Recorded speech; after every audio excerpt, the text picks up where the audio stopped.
Paz do Senhor, meus queridos. Pastora Ângela Bartolazzi falando com você, trazendo uma palavra de Deus incrível, incrível. Olha a pergunta: posso beber vinho? Queridos, como os pastores escutam essa pergunta? Como os pastores escutam essa pergunta? Posso beber vinho? Na verdade, é difícil de entender uma pessoa que está buscando ao Senhor com verdade e retidão querer fazer esse tipo de coisa, beber vinho e cerveja sem álcool, essas coisas que são basicamente de Satanás.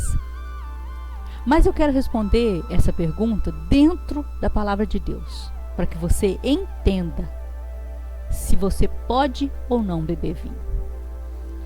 Eu fico impressionada com um erro gravíssimo que Noé comete, porque estava bêbado, por causa do vinho. Eu quero ler com você Gênesis, capítulo 9, no verso 20. Verso 20. Vamos ver até o 27, para que você preste atenção no que Noé vai fazer. Começou Noé a ser lavrador da terra e plantou uma vinha. E bebeu do vinho e embebedou-se e descobriu-se no meio da sua tenda. Presta atenção. E viu Cã, o pai de Canaã, seu pai, e fê-lo saber aos seus irmãos. Então, seus irmãos Sem e Jafé tomaram uma capa, puseram sobre seus ombros e, indo virados para trás, cobriram a nudez do seu pai. Os seus rostos eram virados, de maneira que não viram a nudez do seu pai. Então despertou Noé do seu vinho e soube o que o seu filho menor fizera. E ele disse, preste atenção no que ele disse: maldito seja Canaã, servo dos servos sejam os seus irmãos. E disse, bendito seja o Senhor Deus de Sem, seja-lhe Canaã por servo. Alargue Deus a Jafé e habite nas tendas de Sem, seja-lhe Canaã por servo. E viveu Noé, depois do dilúvio, 350 anos. Prestou atenção, queridos? Noé fica bêbado, arranca a roupa toda, porque é uma das sensações do vinho, né? Quando ele está ali naquela pureza toda daquele álcool, é o calor que se dá. Ele causa um calor muito grande na pessoa que se embebeda por vinho. Então ele sentiu aquele calor todo. Naquele tempo não havia ar, não havia ventiladores. E ele arrancou a roupa. Ele estava muito bêbado, arrancou a roupa. Um homem muito sério. Ele, na sã consciência, sem o vinho, ele jamais teria feito isso. Ele jamais teria ficado sem as roupas ali dentro da tenda. Quando o filho dele, Cã, vai à tenda falar com ele, vê o pai bêbado e nu, ele achou engraçado. Ele riu e contou para os irmãos dele, achando aquilo divertido, mas os irmãos não acharam aquilo engraçado de ver o pai nu, bêbado, e cuidaram do pai, né?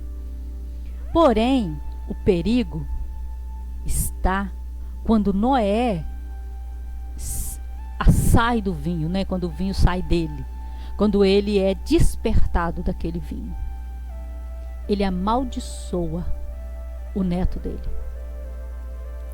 Por que ele amaldiçoa o próprio neto? Porque do jeito que ele ficou envergonhado de ver o filho dele rindo dele, ele queria que o filho dele passasse a vergonha que ele passou. Preste atenção. O erro foi de Noé, não foi de Cã. O erro de ter bebido o vinho era de Noé. E ele aproveita esse ensejo e amaldiçoa o neto, amaldiçoa as gerações, amaldiçoa os filhos de Cã.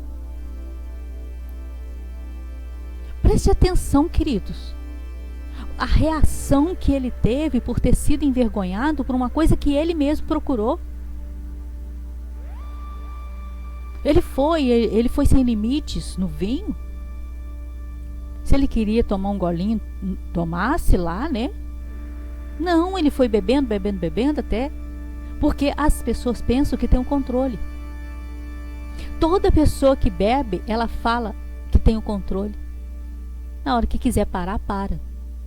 Mas não para não, porque ele é um escravo daquela bebida.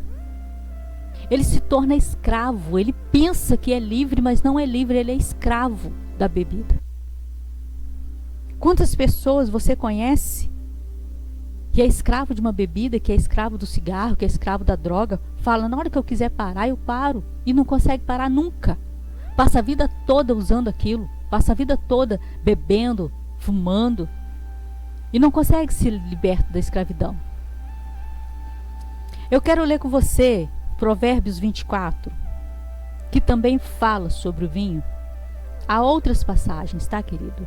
Mas eu quero falar esta, que Provérbios 24, do 29 até o 35. Para quem são os ais? Para quem os pesares? Para quem as pelejas? Para quem as queixas? Para quem as feridas sem causa? Para quem os olhos vermelhos? Para os que se demoram perto do vinho, para os que andam buscando bebida misturada. Não olhes para o vinho quando se mostra vermelho, quando resplandece no copo e se escoa suavemente. No seu fim, morderá como a cobra, como basilisco picará. Os teus olhos olharão para as mulheres estranhas, teu coração falará perversidades.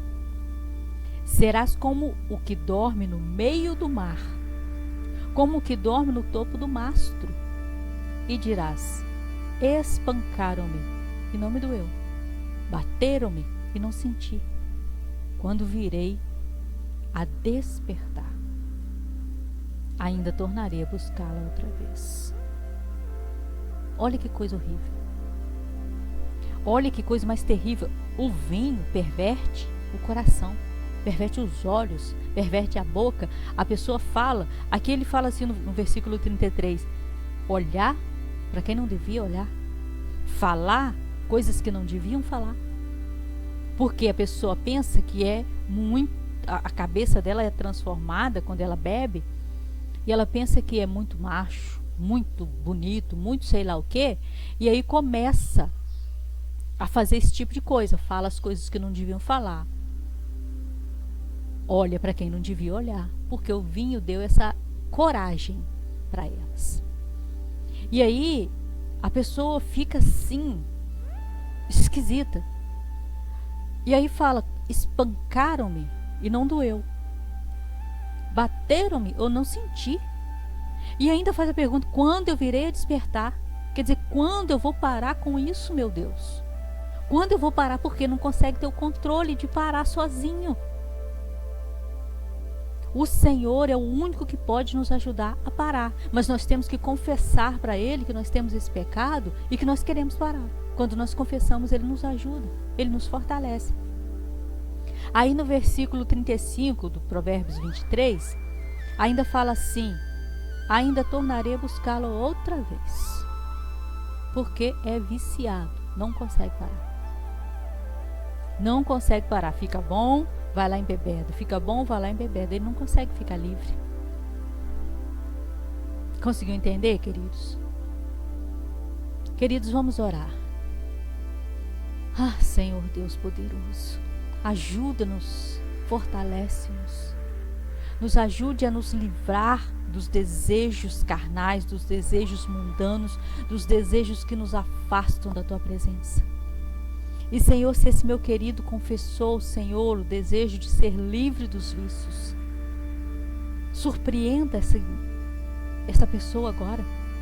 Surpreenda, Senhor, dando a ele e a ela liberdade. Porque liberdade é estar em Cristo. Ajude-o em nome de Jesus. Amém, queridos. Meu querido, se você ainda não teve um encontro com o Senhor Jesus, entregue sua vida a Ele hoje. É a melhor escolha, a escolha mais importante da sua vida. É a decisão mais importante da sua vida. Deus abençoe sua vida, Deus abençoe sua casa, Deus abençoe tudo que você tocar, que haja prosperidade, que haja paz, em nome de Jesus. Amém.